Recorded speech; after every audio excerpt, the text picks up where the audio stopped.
Things don't happen overnight. You have to make the emotional and the personal investment to make your dreams come true.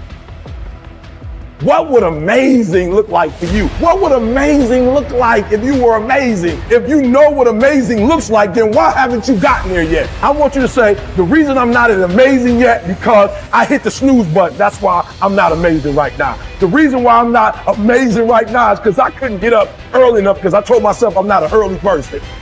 The people in the world become weaker people. It's by capping your brain. It's by putting this kind of garbage in it about not attacking what you're not good at. There is no shortcut. There is no hack. There's no sweatless solution.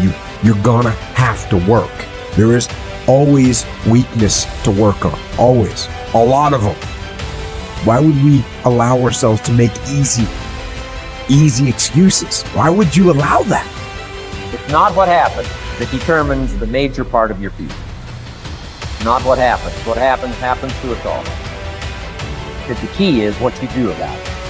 It's not what happens, it's what you do about it. Stop being a lazy, bum-ass person that's full of excuses, sitting around on the pity potty, coming up with every excuse in the world as to why you ain't winning. You are the reason you are not winning. Find a way and an understanding that this thing that we are dealing with right now in our lives is only temporary. It's temporary and it will not last forever. You must realize that you must grow enough tenacity within yourself to press on. Are you going to put in the work or not? Are you going to find a way to reach your goals or not?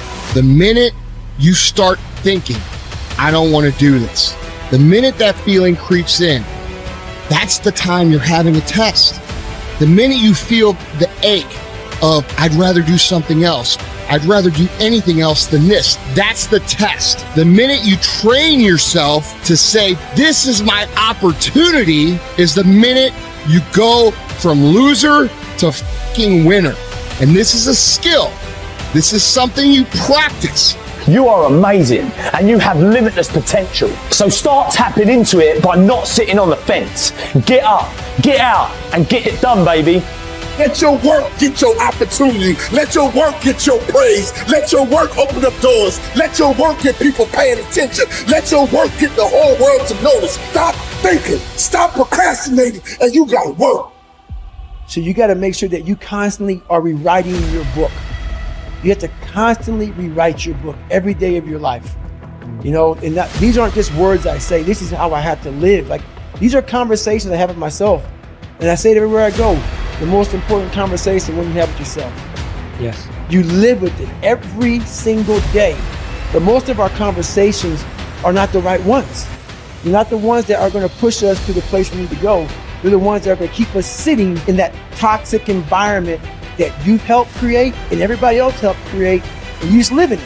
You live in that muck, and that conversation just plays in your head. That becomes you. So my first conversation when I was absolutely nobody, and that's one thing you have to say. We live in a world now that's so kind.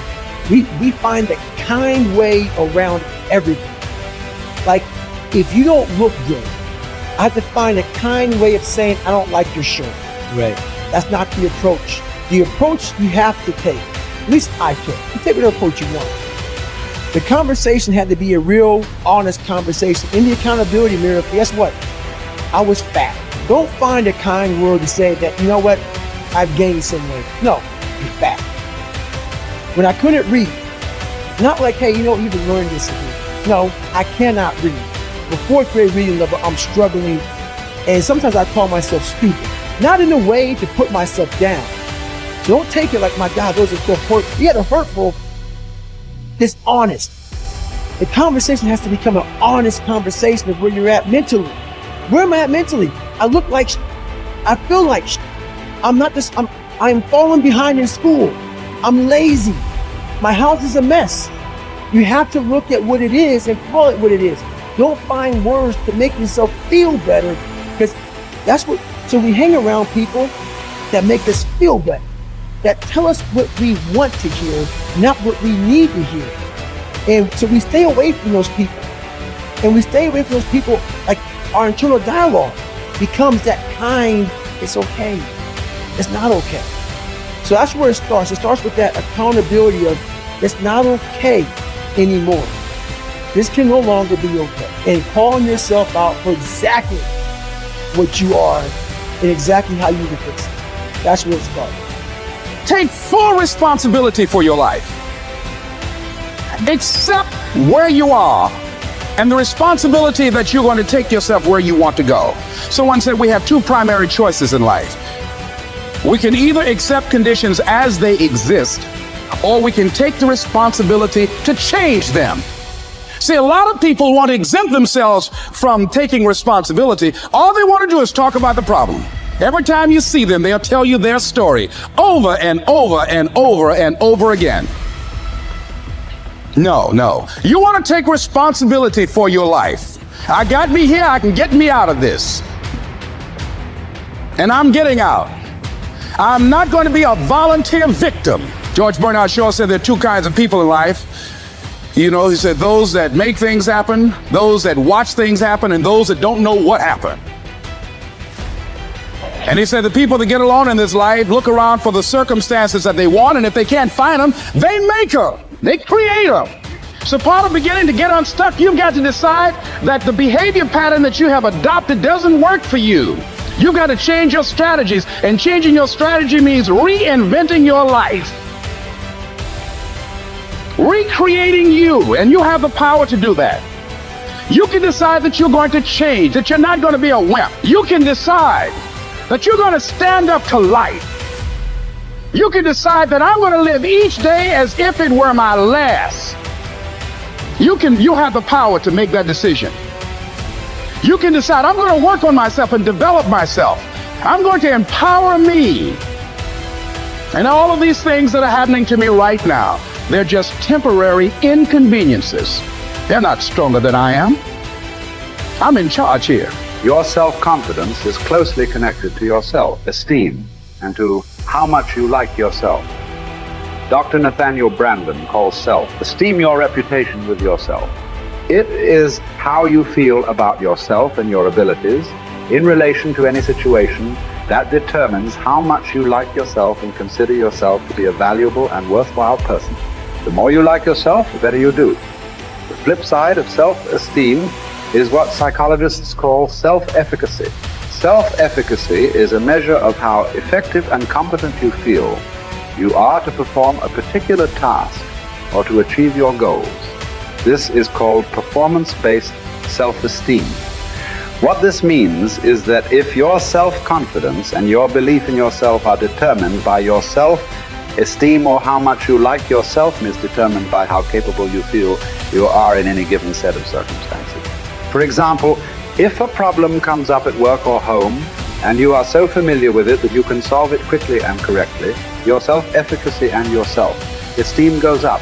You feel more capable and confident and more willing to take on other challenges and difficulties. You feel more positive and optimistic. You feel like an excellent person. If, on the other hand, a problem or difficulty came up and you were unable to do anything to solve it, and you felt frustrated or ineffective, your self-esteem would suffer and your self-confidence would go down. You would feel negative about yourself and your abilities. You might even become angry or depressed. You would feel powerless rather than powerful. That's why they say in playing poker, the winners laugh and tell jokes while the losers say, shut up and deal. The law of cause and effect applies to everything you are today and to everything that you become. If the effect that you desire is high and unshakable levels of self-confidence, then it is necessary that you engage in the same behaviors practiced by others who enjoy high and unshakable levels of self-confidence. And you will soon experience high levels of self-confidence yourself. Studies conducted on thousands of men and women who have moved from ordinary to extraordinary performance and who have moved from feelings of inadequacy to feeling great about themselves show that there is a direct cause-effect relationship between competence and mastery on the one hand and self-confidence on the other. To attain this wonderful, healthy feeling of optimal performance, you need clear goals, challenging standards, regular feedback, total concentration, step-by-step, step success, and a feeling that you are expanding your capabilities to a new, higher level. When you have created a situation in which you experience all of these, you sense that you are working at the outer edge of your own personal envelope. You feel that you are getting progressively better and better at something you are ideally suited to do, and that while you are still working within the range of your capabilities, you are stretching yourself at every moment. When you are caught up in this kind of experience, you often lose track of time. You become unaware of hunger, thirst, or fatigue. You feel calm and clear-headed and euphoric. Tests show when you are in this state of flow, your brain releases endorphins, nature's happy drug, which causes you to feel happy and energized. Often, while you are in this state, the rest of the world seems to slow down.